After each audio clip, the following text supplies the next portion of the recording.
Ang aming kwento ay tungkol sa isang batang tinatawag na Komora na tunay na nagugustuhan ang isang babae na tinatawag na si Mi. Nakalagay sina Komora at Mi sa tabi ng isa't isa sa klase lamang 3 araw na ang nakakalipas dahil binago ng guro ang ayos ng pag-upo. Umaasa si Komora na titingin sa kanya si Mi isang araw. Nakalimutan ni Mi na isuot ang kanyang salamin, at ito ay nagtaka kay Komora.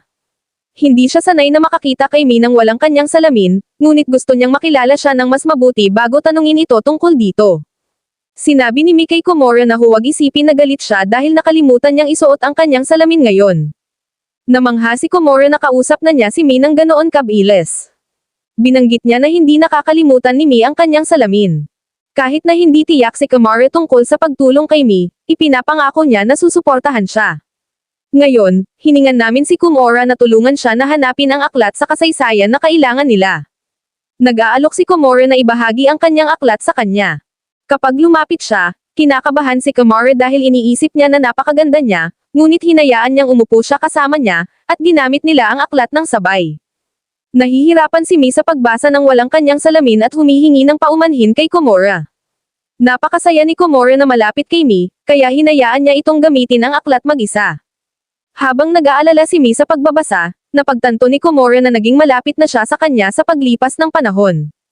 Nagtataka siya kung tandaan niya ang kanilang pakikipag-ugnayan at umaasa siyang maging mas malapit pa sila sa hinaharap. Maayos na ipinakilala ni Komora ang kanyang sarili kay Mi habang lumalapit siya sa kanya. Pagkatapos ng klase, nakakita si Komora kay Mi sa tabi ng mga locker ng sapatos at tinanong kung kailangan niya ng tulong. Sinabi ni Mi na ang kanyang mga sapatos ay mukhang malaki, at napagtanto ni Komora na suot niya ang kanyang mga sapatos sa gym. Pumunta kami sa nakaraan noong kausap niya ang mga kaklase niya. Nag-alok sila na tulungan siyang makauwi at hanapin ang kanyang locker ng sapatos, ngunit tinanggihan niya. Ngayon sinasabi niya kay Komora na sinubukan niyang hanapin ang iba't ibang locker ngunit hindi makahanap ng tamang isa. Tinutulungan siya ni Komora na hanapin ito ngunit nakakita ng paloka sa kanyang mga sapatos. Inalis niya ang paloka at ibinigay kay Mi ang kanyang mga sapatos kahit na hindi komportable si Mi dahil sa KT ng paloka. Bago siya umalis, tinulungan ni Komora siya na itali ang kanyang sapatos. Nagpasalamat si Mi kay Komora sa pagtulong sa kanya, at masaya si Komora na nakasama siya sa buong araw. Inaasahan ni Mi na kapag nakakuha siya ng kanyang salamin, makilala niya si Komora, ang taong tumulong sa kanya ngayon. Sa kalaunan, napagtanto ni Komora na malapit si Mi at umaasa siyang makalimutan muli niya ang kanyang mga salamin. Sa susunod na umaga, nakita niyo si Mi nang walang salamin at nag-aalala kung ano ang mangyayari kung patuloy niyang nakakalimutan ang mga ito. Tinitingnan ni Mi si Komora at napapansin ang kanyang anyo, at iniisip ni Komora ito sa kanyang balkonahe. Mayroong trabaho sa kantina sina Komora at Mi kung saan sila ay nagluluto ng pagkain para sa mga mag-aaral sa oras ng tanghalian. Mahirap para kay Mi dahil nasira niya ang kanyang salamin at hindi siya makakakita ng maayos. Nag-aalok si Komora ng tulong, ngunit tutol si Mi na gawin ito sa kanyang sarili. Nagmumungkahi siya na magbigay siya ng mas maliit na bahagi upang maiwasan ang anumang aksidente. Habang sila ay nag-uusap, humingi ang isa pang mag-aaral ng karne kay Mi, ngunit nag-alok siya ng patatas sa halip, at pumayag ang mag-aaral. Natapos nila ang kanilang tungkulin sa kantina, at ibinigay ni Mi kay Komora ang isang plato ng pagkain na may maraming karne bilang pasasalamat sa kanyang tulong noong isang araw. Isang linggo ang lumipas, at wala pa ring bagong salamin si Mi, ngunit mayroon siyang mga one-day contact lens. Nahihirapan siyang ilagay ito sa kanyang mga mata, at ito ay nag-aalala kay Komora. Sinabi niya sa kanya na hindi niya kailangang mag-alala, at siya ay magbabantay para sa kanya kapag wala siyang suot na salamin. Sa susunod na araw, pumunta si Mi sa klase na may suot na naman salamin, ngunit mayroon itong singaw. Nagtataka si Komora kung bakit siya nangangatog. Ipinaliwanag ni Mi na madalas nagdudulot sa kanya ang panahon na magkaroon ng singaw ang kanyang salamin. Naililigaw niya ang isang kaklase, si Tekita, at ito ay nagdulot ng nakakatawa na sandali sa pagitan nila. Isang araw pa ang lumipas, at humihingi si Mi kay Komora ng kanyang ID sa isang app na tinatawag na Lime. Gusto niyang palitan ang mga ID upang maaari niyang hingan siya ng tulong kapag nakakalimutan niya ang kanyang mga salamin. Pwede niyang hingan ang kanyang pamilya, ngunit nahihiya siyang gawin ito. Pagkatapos ng klase, nag-text si Mi kay Komora at hinihingi na makipagkita sa kanya sa istasyon ng Kikiyoji. Si Komora ay nagulat dahil pakiramdam niya ay parang isang date. Dinala ni Komora siya sa isang restaurant, at tinulungan niya ako kumain ng cake dahil hindi niya ito masyadong makita ng malinaw dahil wala siyang salamin. Pagkatapos nito, pumunta sila sa isang tindahan ng salamin dahil nag-order si Mi ng bagong salamin at gusto niyang kunin ang mga ito. Masaya si Mi na makita na niya ang lahat ng bagay ng malinaw ngayon, at nararamdaman ni Komura ang isang malakas na koneksyon sa pagitan nila. Hinawakan ni Mi ang kamay ni Komura, at napagtanto niya na ang kanilang pagsasama ay malakas pa rin. Matapos magkasama, nagpasalamat si Mi sa kanya at umuwi. Sa paaralan, nakita ni Komura si Mi na may suot na maskara at ang kanyang salamin ay napuwing. Ipinaliwanag niya na siya ay may sakit, kaya't kailangan niyang magsuot ng maskara. Nakakakuha ng kakaibang atensyon si Tekita dahil siya ay kamukha ni Mi, kaya tinanggal ni Mi ang kanyang salamin at sinabi kay Komura na nakalimutan niya ito upang hindi siya tretuhin ng pareho. Labis na nagtataka si Komura sa kilos ni Mi at nag-isip tungkol dito sa kanyang balkonahe. Isang araw sa paaralan, nakita ni Komura si Mi na nagkukunwaring pusa, naglalaro ng plastic na bag. Napagtanto niya na marahil nakalimutan na naman niya ang kanyang salamin. Upang tulungan si Mi na hindi mapahiya, sumabay siya sa kilos niya bilang pusa upang walang mag-isip na siya ay nagkakatuwaan. Sa ibang pagkakataon, napansin ni Komura ang isang popular na batang lalaki sa kanilang paaralan, si Azuma, na tumutulong kay Mi sa isang bagay. Nagdulot ito ng selos kay Komura sa sitwasyon. Pinasalamatan ni Mi si Kimura para sa kanyang tulong, ngunit iginiit ni Azuma na siya ang tumulong sa kanya. Humingi ng paumanhin si Mi sa pagkakamali sa pagkilala kay Kimura bilang si Azuma. Kinabukasan, nagkita siya sa kanyang mga kaibigan na babae na nagbabala sa kanya na itigil ang pagkalimot niya sa kanyang mga salamin dahil maaaring magdulot ito ng mga kulubot. Hinikayat nila siya na pumunta sa banyo upang tingnan ang kanyang mukha. Samantala, dumating si Komura sa paaralan at nag-isip kung nakalimutan na naman ni Mi ang kanyang salamin. Kapag pumasok siya sa silid-aralan, namangha siya sa kagandahan ni Mi, at hindi niya matigil ang pag-isip tungkol dito sa buong araw. Sa wakas, dinala ni Mi ang kanyang salamin ang susunod na araw at hiniling kay Komura na turuan siya kung paano maglaro ng isang laro ng digmaan na tinatawag na Shiratori upang siya ay makipaglaban sa kanyang kaibigan na si Asuka. Pagkatapos maglaro ng Shiratori kasama si Komura, sila ay may salo sa mga gawain ng paglilinis. Napansin ni Komura ang isang ipis na papunta kay Mi at ini-strike niya ito upang makalampas ito. Gayunpaman, nakakita ang isa pang babae sa ipis at si Mi ay tumalon sa mga bisig ni Komura na humiling sa kanya na alisin ito. Ang sandaling ito ay tila medyo intimate para kay Komura. Sa huli, nakita ni Komura si Mi na may hawak na sulat na pag-ibig na naka-address kay Azuma. Sinabi niya kay Mi na galing ito kay Azuma, at kinuha ni Mi ito, bumalik sa klase, at ibinigay ito kay Azuma. Binabasa ni Azuma ang sulat at iniisip na may nararamdaman si Mi para sa kanya, na nagpapakabahala kay Komura. Tinanong ni Mi ang kanyang mga kaibigan kung mahal niya si Azuma, at siya ay nalilito sa nangyayari.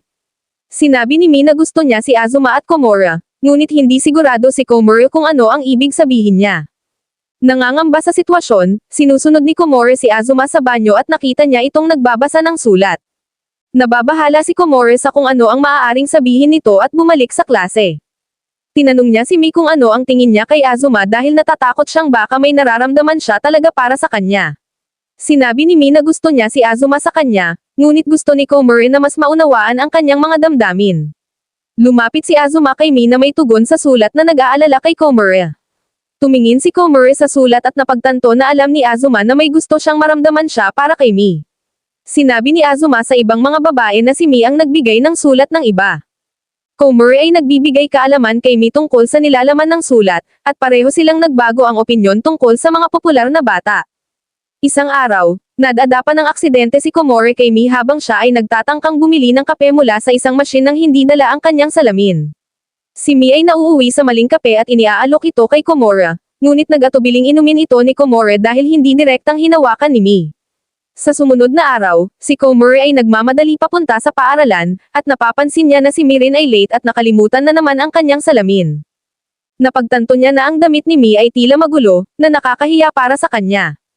Ipinapahayag ni Conrad sa atin na siya ay nahuli sa paaralan dahil hindi niya maiwasang isipin ang kung paano si Mi ay nag-aalala tungkol sa kanyang itsura sa harapan niya. Sa ibang araw, kailangan ni Komura na dalhin si Mi sa opisina ng nurse matapos na siya ay magkamali ng ari ng paa at masira ang kanyang salamin sa pay class. Nag-iisip si Komura kung si Azuma, ang popular na batang lalaki, ay lihim na umaasang sila ni Mi ay magiging magkasintahan. Nang sila ay makarating sa opisina ng nurse, walang tao, at inirerekomenda ni Komura na si Mi ay umupo sandali sa halip. Si Mi ay nagtatayo sa isang timangan, at napansin ni Komura ang kanyang timbang, na humantong sa ilang nakakatawang pagbibiro sa pagitan nila. Si Oz ay nakakita kay Mi na nahihirapan na ilagay ang isang dokumento sa bulletin board isang araw at sinusubukan siyang tulungan. Gayunpaman, si Azuma ang nagligtas at nag-post ng dokumento sapagkat pareho si Komura at Mi ay masyadong maliit. Medyo malungkot si Komura sa kanyang taas, ngunit pinagaan siya ni Mi sa pamamagitan ng pagsasabi na gusto niya na hindi siya masyadong matangkad. Isang araw, nakakita si Komura si Mi na nagbabasa ng isang bagay na may luha sa kanyang mga mata. Ipinaliwanag niya na ang kanyang kaibigan ay gumawa ng biro na nagpatawa sa kanya ng husto. Nag-iisip si Komura kung ano ang itsura ni Mi kapag siya ay tumatawa sa klase. Napansin ng mga kaklase ni Komura ang isang ulap na hugis puso sa layo at nagsimula silang magkuha ng mga litrato upang asarin ang kanilang guro. Napansin ni Komura na si Mi ay nahihirapang makita ang ulap, kaya kumuha siya ng litrato at ipinadala ito sa kanya. Sa huli, si Mi ay natutuwa, ngunit nag-aalala si Komura na baka ito ay maging isang kakaibang bagay na gawin. Sa susunod na araw, nakita ni Komura si Mi na naglalakad sa mga pasilyo, at ipinakita sa kanya ng isang kaklase na may pangalang si Mia na siya ay mayroong salamin ni Mi. Si Mia nangungulit na isinusuot ang salamin ni Mi kay Komura, na ginagawa itong mas mahirap para sa kanya na mag-isip ng malinaw. Ito ay nagdulot sa isang nakakahiyang sitwasyon kay Mia, at napansin ito ni Mi. Itinulak niya si Komura palayo at sa makatwid nagkaroon ng madaming alinlangan. Sa sitwasyon sa sumunod na araw, nakakita si Komura kay Mi na may suot na kanyang salamin. At bagaman medyo siya'y nadarama ng lungkot dahil hindi na niya kailangang tulungan ni Komura, siya'y natutuwa na siya'y maayos. Gayunpaman, nakalimutan niya ang kanyang textbook, kaya inialok ni Mi ang kanyang textbook, na ikinahihiya ni Komura dahil napagtanto niya kung gaano sila kalapit na nang dahil sa pagsusuot niya ng kanyang salamin. Sumama si Komura kay Mi sa tindahan ng mga salamin muli dahil nais niyang palitan ang nawawala niyang isa. Sinubukan niya ang maraming mga salamin at nagtanong kay Komura para sa kanyang opinyon dahil wala ang kanyang ama upang makatulong sa araw na iyon. Nahihirapan si Komura na magbigay ng malinaw na sagot at sa wakas ay sinabi kay Mi na kahit na may salamin o wala, maganda pa rin siya. Pinili ni May ang salamin na katulad ng kanyang dating salamin, ngunit sa lungkot ay sinabi niyang sa kasamaang palad ay naduraj niya ito nang hindi sinasadya habang siya'y natutulog. Sa sumunod na araw, nagsimula nang mag-isip si Komura kung kailangan niya ng isang matibay na kita upang magpatuloy sa pag-aalaga kay Mi. Pumunta si Komura sa bayan upang bumili ng ketchup para sa kanyang ina. Habang siya'y wala, napansin niya ang ilang mga regalo para sa araw ng mga puso at lihim na naghangad na sana ay bigyan siya ni Mi ng mga chocolates. Habang iniisip niya ito, biglang sumalubong si Mi sa kanya at tinanong siya kung ano ang ibig niya sabihin ng kanyang hangad. Napahiya si Komura dahil hindi niya nais na malaman ni Mi na gusto niya siya, at natatakot siyang ma-reject. Upang baguhin ang paksa, sinabi ni Komura kay Mi na kailangan niya pang pumunta sa supermarket. Pareho silang pumunta doon, at inamin ni Mi na nais ng kanyang ina na bumili siya ng mayonesa. Ibinanggit niya ulit ang hangad ni Komura, at nagulat siya rito. Subukan niyang baguhin ang paksa muli, ngunit napagtanto ni Mi na malapit na ang araw ng mga puso. Tinanong niya si Komura kung gusto niya na siyang bilhan ng chocolates, at nag-alala siya na baka ma-reject. Gayunpaman, panyanatag siya ni Mi sa pamamagitan ng pagsabi na plano niya na gumawa at magbigay ng chocolates sa kanyang mga kaibigan, na nag-alis sa pangamba ni Komura. Dumating na ang araw ng mga puso. Pinapanood ni Komura si Mi habang nagbibigay siya ng chocolates sa kanyang mga kaibigan nang wala ang kanyang salamin. Nag-iisip siya kung mas gusto niya bang makatanggap ng chocolates mula kay Mi kung gusto siya nito. Sa susunod, bumisita si Mi kay Komura ngunit napagtanto niyang naubusan na siya ng chocolates. Sinabi ni Komura na okay lang iyon at nanatili silang magkasama pagkatapos ng paaralan. Sinabi ni Mai kay Komura na handa siyang gawin ang anuman na gusto niya para makompensate ang hindi pagsagot niya ng chocolates. Sinubukan ni Komura na mag-ipon ng lakas ng loob para sabihin kay Mi ang kanyang nararamdaman ngunit hindi niya magawa. Gayunpaman, sinabi ni Mi na hihintayin niya ang araw na magawa niya itong aminin at pangako niyang dadalhin ang kanyang mga salamin sa susunod. Nakatagpo siya ng isang spare chocolate at ibinigay ito kay Komura. Lumipas ang isang buwan at nais ni Komura na bigyan si Mi ng mga candy para sa White Day. Gayunpaman, hindi maganda ang pakiramdam ni Mi dahil sinusubukan niyang bawasan ang candy. Humingi siya ng tulong kay Komura upang matulungan siyang labanan ang kanyang pagkahilig sa candy. Bigla, nagbigay si Azuma at isa pang lalaki ng mga candy kay Mi, na nagpapahirap sa kanya na tanggihan. Nag-alok si Komura na hawakan ang mga candy para sa kanya ngunit tinanggihan niya. Bago kumain ng mga candy ni Azuma, tinanggap niya ang mga candy na ibibigay sana ni Komura para sa White Day. Kumain siya ng mga candy ni Komura at nagpasalamat sa kanya. Nakatagpo si Komura si Mi sa paaralan, na abala sa pagpuno ng isang Nag-Amore Original Sweet Point card para sa candy. Ipinaliwanag niya na kailangan niyang ipadala ito bago ito mag-expire. Nag-aalok si Komura na sumama sa kanya sa post office dahil hindi pamilyar si Mi sa lokasyon nito. Gayunpaman, may mga kaklase siyang lalaki na tumawag kay Komura at inanyayahan siya na pumunta sa isang bagong arcade. Tinanggihan ni Komura ang kanilang alok dahil gusto niyang maglaan ng oras kay Mi. Nag-aalala si Mi na parang nakikisali siya sa oras ni Komura at sinabi niya dito na kayang niyang pumunta sa post office mag-isa. Nagpumilit si Komura, ipinapahayag ang kanyang pag-aalala sa kanya na wala siyang suot na mga salamin, ngunit itinanggi ni Mi at sinabing suot niya ang mga contact lens, bagamat alam ni Komura na hindi totoo ito. Sa kalaunan, hiningi ng kanilang guro kay Mi na basahin ang isang talata mula sa kanilang mga textbook, ngunit nahihirapan siya sa isa sa mga termino. Upang iwasan ang kahihiyan, nagpanggap siyang ubuhin at pinayagan siya ng guro. Pagkatapos, nalaman ni May na kailangan niyang pumunta sa ibang silid-aralan, ngunit ayaw niyang humingi ng tulong kay Komura dahil ayaw niyang isipin nito na umaasa siya sa kanya. Sinubukan ng mga kaibigan ni Komura na kumbinsihin siyang sumama sa kanila sa arcade, ngunit nag-aalala siya kay Mi. Napunta si Mi sa maling silid-aralan, napagtanto ang kanyang pagkakamali at nagtungo sa tamang isa. Inamin niya na ayaw niyang hindi magkasama si Komura kasama ang kanyang mga kaibigan dahil sa kanya, ngunit nararamdaman niyang nag-iisa siya. Sa huli, natagpuan ni Komura si Mi at inamin niya na nagkamali rin siya sa mga silid-aralan. Sinabi ni May ang katotohanan tungkol sa hindi niya nais na si Komura ay maglaan ng oras sa kanyang mga kaibigan para sa kanya, ngunit siya ay natutuwa kapag nasa paligid niya si Komura. Hindi niya gustong aikimkim siya sa kanyang sarili kahit na sinabihan siya ni Mi na pumunta sa arcade kasama ang kanyang mga kaibigan. Nag-isip si Komura ng isa pang plano. Dinala niya si Mi sa isang convenience store dahil naalala niya na mayroon itong postbox. Tinulungan niya ang kanyang center point card sa pamamagitan ng paglalagay nito sa postbox. Sinusuyo ni May si Komura na bumisita sa kanyang mga kaibigan sa arcade pagkatapos ng bakasyon ng Tagsibol. Pumunta sina Komura at Mi sa auditorium ng paaralan upang tumanggap ng mga parangal. Nagtagumpay si Komura sa kanyang takot na tumayo sa harap ng isang karamihan. Pagbalik nila sa klase, oras na para sa proseso ng pag-aayos ng eksena dahil nasa kanilang 3 taon na sila. Sa kasamaang palad, hindi magkatabi sina May at Komura. Siya ay uupo sa tabi ni Azuma. Napagtanto ni May na siya ay nasa maling upuan matapos sabihan siya ng isa pang estudyante. Pumunta siya kay Komura na nakatayo sa tabi ni Semaya, at ito ay nagpapagaan ng kanyang pakiramdam. Nagpakilala si Komura sa kanyang bagong katabi sa upuan, si Hibuchi, ngunit sa lihim na nagnanais na siya sana'y maupo ulit sa tabi ni Mi. Dumalo si Hibuchi kay Mi at humiling na palitan ang mga upuan dahil may mga isyu siya sa psych. Pumayag si Mi, at labis na natuwa si Komura na maupo ulit sa kanyang tabi.